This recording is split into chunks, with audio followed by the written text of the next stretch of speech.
Everyone, welcome back to the channel. This is Asna Khan and hope you all are doing well. Yes, today I'm going to start the poem Rain on the Roof. This poem is after the third chapter of your Beehive book. So, the title is Rain on the Roof. Here, the poet is saying, when the sky is covered with dark clouds and it starts raining, have you ever listened to the patter of sound rain on the roof?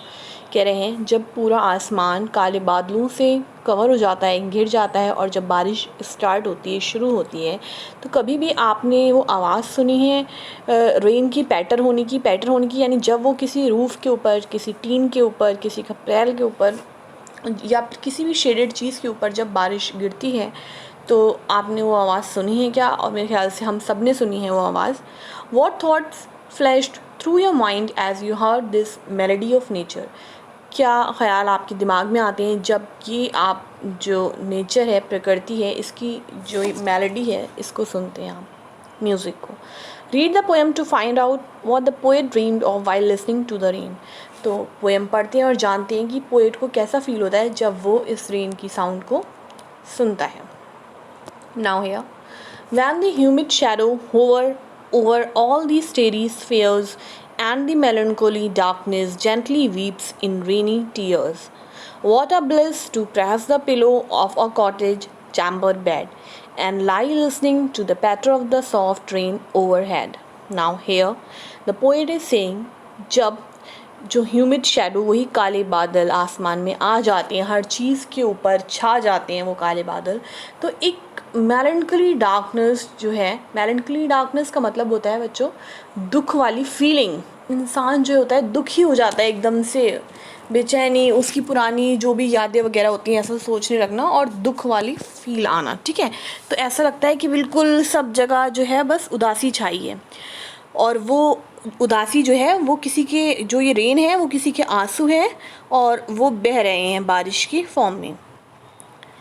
कह रहे हैं ऐसे time पे कितना अच्छा लगता है कि आपके पास एक पिलो हो, आप किसी कॉटेज में, किसी चैम्बर में बेड के ऊपर लेटे हो, अपने पिलो के ऊपर सर रखे और सिर्फ आवाज़ सुन रहे हो आप उस सॉफ्ट रेन की जो आपके ओवरहेड सुनाई दे रही है, यानी आपके सर के ऊपर किसी भी रूफ़ के ऊपर सुनाई दे रही है. Every tinkle on the shingles has an echo in the heart. हर एक बूंद जो गिर रही है उसकी आवाज़ जो है, उसकी इको यानी उसकी गूंज जो है आपके दिल पे होती है. And a thousands dreamy fancies into busy being start. और ढेर सारी यादें, ढेर सारी ड्रीम्स जो हैं अच्छी अच्छी वो हमारे दिमाग में स्टार्ट हो जाती हैं. एंड अ थाउजेंड्स रिकलेक्शन, बहुत ढेर सारी यादें इकट्ठा हो जाती हैं.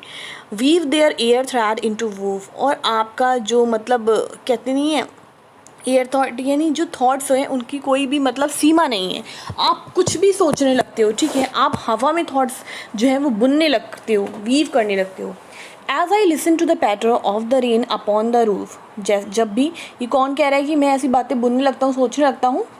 पोएट कह रहा है कि जब मैं सुनता हूँ ये रेन की आवाज़ upon the roof. Now in memory comes my mother. अब मुझे अपनी माँ याद आ रही हैं. As she used in years agone. और मुझे दिख रही है जैसे वो बहुत सालों पहले हुआ करती थी. To regard the darling dreamers ere she left them till the dawn. O I feel her fond look on me. और वो रिगार्ड कर रही हैं, वो इस चीज़ को मतलब सराह रही हैं कि ड्रीम करो हमारी ड्रीम्स को. ठीक है, और वो हमें छोड़ के जा चुकी हैं. मतलब अभी जो पोएट की मदर हैं वो ज़िंदा नहीं है, she is dead now. O I feel her fond look on me. और मैं अभी भी उनके लुक को फील कर सकता हूँ उन्हें अपने पास. As I listen to this refrain. जब मैं इस रीफरेन, इस बारिश की आवाज़ को सुन रहा हूँ तो वो मुझे अपने करीब महसूस हो रही हैं. Which is paid upon the shingles. वही बारिश जो शिंगल्स के ऊपर प्ले हो रही है by the patter of the rain. और किसके थ्रू ही म्यूज़िक प्ले हो रहा है? Through rain. And this poem is written by the poet Coates Kinney. I hope you have enjoyed this poem. आपको समझ में आया होगा ये poem जो है अच्छे से. Try to write down these glossary. What are the meanings? Okay, and I'll try to share the solution of this poem with you in the next class. और अगर अभी तक आपने चैनल को सब्सक्राइब नहीं करा है और वीडियो को लाइक नहीं करा है तो make sure that you have subscribe to this channel and also like this video. And will meet again with a new video. Till then take care. Bye bye students.